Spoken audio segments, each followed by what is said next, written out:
एक गांव था जहां लोग सुकून भरी जिंदगी जीते थे, पर एक दिन एक ऐसा कहर टूटा जिसने हर माँ के चेहरे से मुस्कान छीन ली। स्कूल के बच्चे एक एक करके गायब होने लगे। लोग इतने डर गए थे कि माँ बाप अपने बच्चों को स्कूल छोड़ने और लेने खुद जाने लगे। और इसी गांव में एक छोटी सी फैमिली भी थी, नेहा की फैमिली। नेहा एक मासूम, हमेशा मुस्कुराने वाली लड़की। उस दिन उसका बर्थडे था। गांव के हर एक बच्चे को इनवाइट किया गया था। सब मस्ती कर रहे थे। तभी एक छोटा सा बच्चा आया और बोला, नेहा, बाहर कोई तुम्हें बड़ा सा गिफ्ट देने आया है।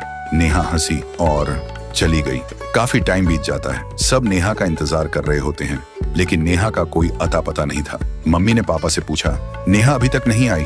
पापा बोले, किसी दोस्त से बात कर रही होगी। लेकिन मम्मी का मन नहीं माना और बाहर चली गई नेहा को बुलाने। मम्मी बाहर आकर देखती हैं, दूर दूर तक कुछ नहीं था, बस एक लड़का खड़ा था। मम्मी उस लड़के के पास गई और बोली, इधर कोई बच्चे को देखा? नेहा, मेरी बच्ची? लड़के ने बोला, मैं कब से यही हूँ, मैंने किसी को नहीं देखा। सुनते ही नेहा की माँ जमीन पर गिरकर चीखने लगी। कुछ देर बाद पुलिस आई, तलाश शुरू हुई और आखिरकार एक ब्रिज के नीचे नेहा की लाश मिली। आंखें बंद, चेहरा बेजान, पर दर्द जिंदा था। देखते ही देखते लोग इकट्ठा हो गए, लेकिन किसी को नहीं पता था कि किसने किया। एक साल बीत गया। गांव में एक नई फैमिली आई। उनको कुछ नहीं पता था पिछले घर के बारे में। एक रात जब सब सो रहे थे, एक डरावनी कॉस्ट्यूम में उनकी छोटी सी बच्ची के रूम में कोई घुस आया।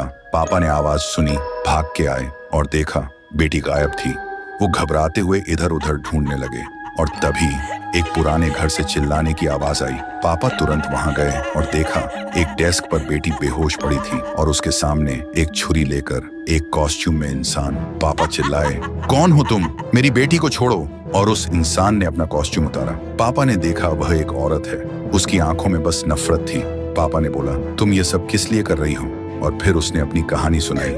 मेरा बेटा सबका मजाक बन चुका था। किसी ने उसे कभी दोस्त नहीं माना। एक दिन उसने खुद को खत्म कर लिया। मैं पागल हो गई थी। मैं हर स्कूल बच्चे से बदला लेने निकली थी, एक एक करके सबको।